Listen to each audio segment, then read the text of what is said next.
di era Anda 10 tahun, satu dekade, berbagai amanah dari ANKIK tidak dijalankan, bahkan mengurangi KPK tadi.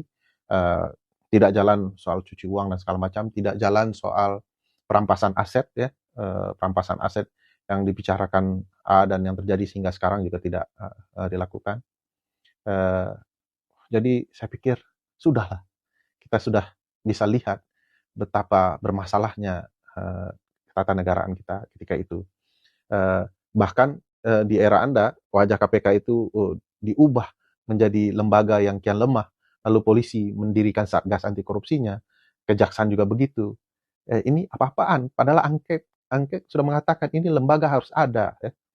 Eh, Bagi saya orang-orang yang mendukung pembubaran KPK bisa salah jalan memahami angket dan perlawanan anti korupsi, malah membuka pintu bagi institusi-institusi penegakan hukum yang gagal memberantas korupsi untuk terlihat berhasil memberantas korupsi hanya untuk menyingkirkan KPK.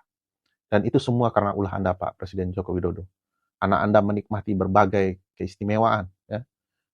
Dan saya pikir sudah waktunya Anda dihukum, mungkin tidak dalam hukum di negara ini, tetapi di tempat lain yang bicara kemerdekaan konstitusional, kemerdekaan atas hak, dan OCCPR mewakili hal itu. Mungkin suatu waktu akan banyak cerita yang akan terungkap satu persatu. Kalaulah Anda ingat satu hal penting yang perlu saya ungkapkan. Mobil SMK itu mana? Mungkin Anda harus malu dan tahu diri bahwa sebagai pemimpin, Anda sudah membual banyak hal. Satu itu saja Anda tidak bisa buktikan hingga sekarang. Apalagi kalau kita bicara bukti-bukti lain soal pemberantasan korupsi.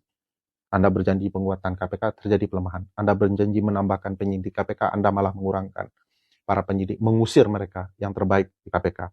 Anda berjanji untuk menambah anggaran KPK tak bertambah. Anggaran KPK tersebar malah ke lembaga-lembaga lain. Tidak ada penguatan yang namanya KPK. Saya mau mengingatkan satu peristiwa.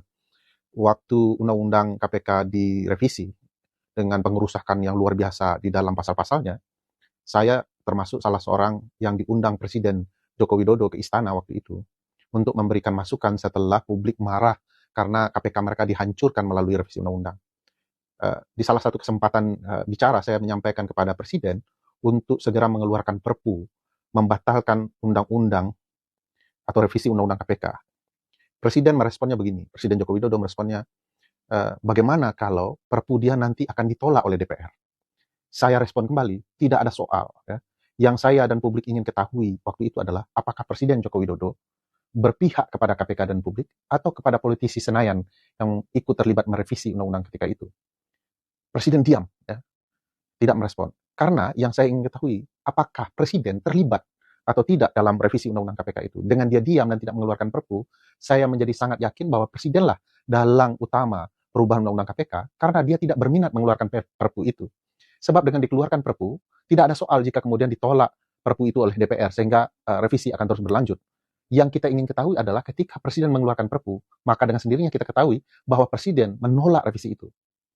Tapi Presiden tidak melakukan itu, sehingga kita ketahui dia juga punya keinginan untuk melakukan revisi itu dengan argumentasi seolah-olah nanti kalau DPR menolak Perpunya bagaimana? Loh, dia tidak pernah lakukan, bagaimana kita tahu DPR menolaknya?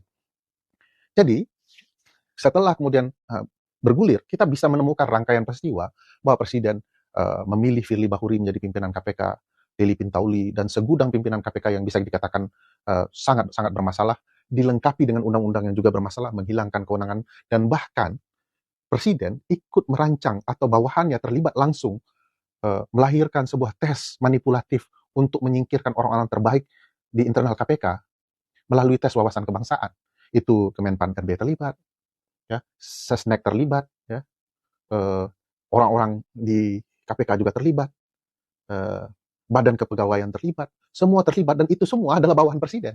Presiden bagaimana mungkin menolak untuk mengatakan dia tidak terlibat? Loh, yang mengatur kerusakan itu adalah bawahannya semua.